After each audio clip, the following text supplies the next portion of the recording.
Hello, boys and girls. This lesson is for the youth, ages 12, or I should say 7th grade to 12th grade. And this is lesson 4, our last lesson that we're going to be doing together. There may be some other activities coming along, and we'll be sharing them with you. And as you probably know or have heard, the Living Gift Market is going to be probably in the spring and hopefully on a good day out on the front lawn. Something different. We have never done that before. So this will be a first for Heifer at our church. All right, now this morning, right now, we're going to talk about passing on the gift. And I'm going to invite Miss Chrissy to come over here with me. And the way we're going to demonstrate it to you. Now what happens is we pass on the gift to somebody else. And this is going to be my cow. And I have gone to the classes. I've learned all about Heifer, how to feed my cow, what kind of a housing it needs to have, what my cow eats, and then what products it's going to produce to help me and my family to be able to feed ourselves, clothe ourselves, and provide housing for ourselves. So what I'm going to do is my firstborn is a female, and I'm going to pass that on to Chrissy. Now, along comes my secondborn. I'm going to tear mine in half, and Chrissy, your firstborn has just been born. But I need to start my herd, so this time I'm not going to pass it on to Miss Chrissy. And by the way, when I passed it on to her, I just didn't give her the calf. What I did is I gave her the calf and told her how to take care of the calf. What she's going to get from that calf to help her family.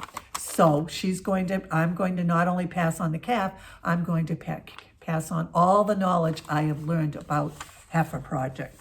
So she tore hers in half. I'm keeping my second calf because I need to start to begin to grow my herd so that I can produce more and more for my family. But Miss Chrissy, there's another family over there in our community that also needs a calf. And so she's going to pass one on, and she's going to keep one for herself. All right? Now it's going to happen again. My cow is going to have another calf. Chrissy's cow is going to have another calf. She's going to keep hers, all right? And I'm going to pass mine off to another family within the community.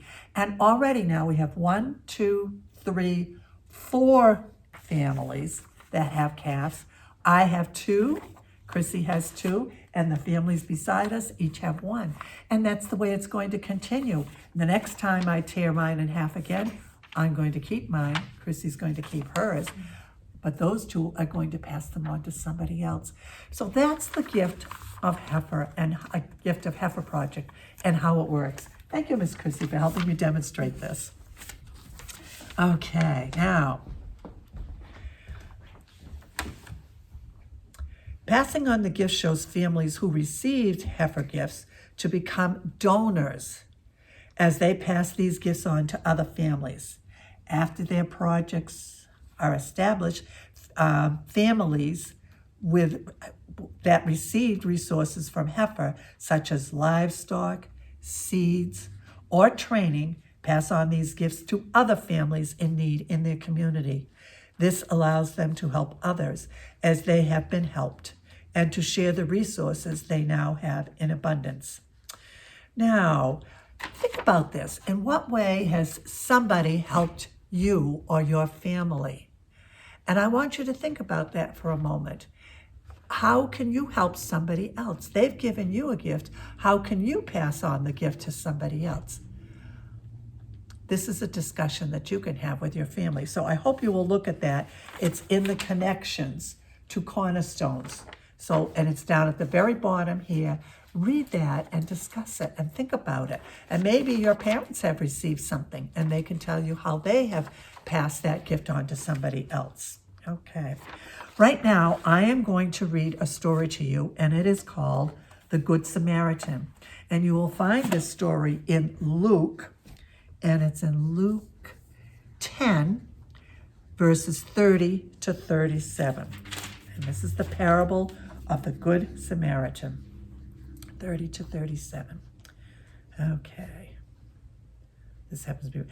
Jesus replied, a man was going down from Jerusalem to Jericho and fell into the hands of robbers, who stripped him, beat him, and went away, leaving him half dead. Now by chance, a priest was going down that road, and when he saw him, he passed by on the other side. So likewise, a Levite, when he came to the place and saw him, passed by on the other side. But a Samaritan, while traveling, came near him, and when he saw him, he was moved with pity. He went to him and bandaged his wounds, having poured oil and wine on them. Then he put him on his own animal and brought him to an inn and took care of him. The next day he took out 2 denarii, gave them to the innkeeper, and said, take care of him, and when I come back, I will repay you whatever more you spend. Which of these 3 do you think was a neighbor to the man who fell into the hands of robbers?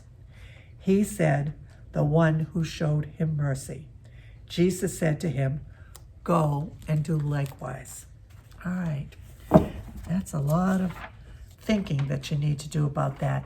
In the days of Jesus, a Samaritan and a Jew were not friends.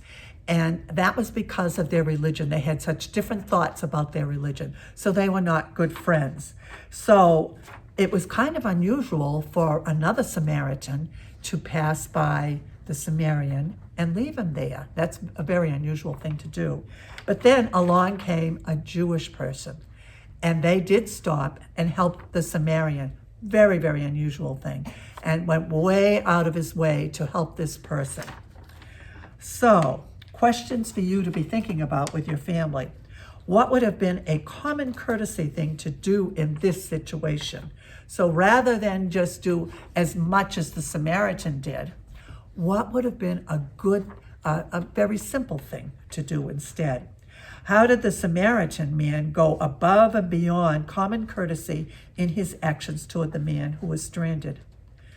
How are we called to do the same sort of things in our lives? Think about that one, boys and girls. What kinds of things would you do to help your brother and sister, a friend at school, somebody that might be in trouble? Okay. Now, what I want you to do this week, there are a lot of questions first here that you can talk about. And one is talking about, through this whole Heifer project thing, how have you been challenged? How have your views changed? And what pieces of the study have lit a fire in you to want to go out and do something in the world? And of course, we know we're doing something. We're going to be doing Heifer Project.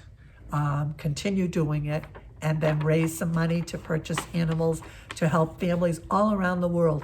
And you know, there aren't just families around the world. There are families right here in our country that also need our help.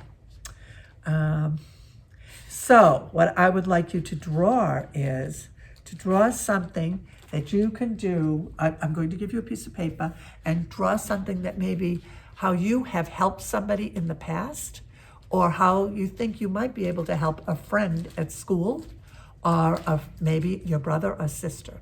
So you're going to be given a poster. I'd like you to save this. And I hope you're taking lots of pictures out there.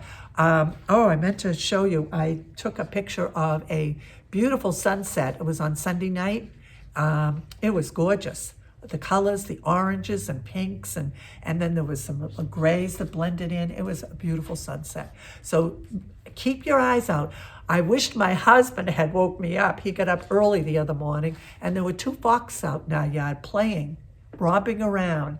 And I said, did you take a picture of them? And he said, no, he didn't even think about it. So keep those cameras handy. You never know when you're going to run into a beautiful picture or an animal at play, or just birds flying around at the bird feeder or something like that. All right, boys and girls, have a good week, and we'll be talking again soon. Thank you. Goodbye for now.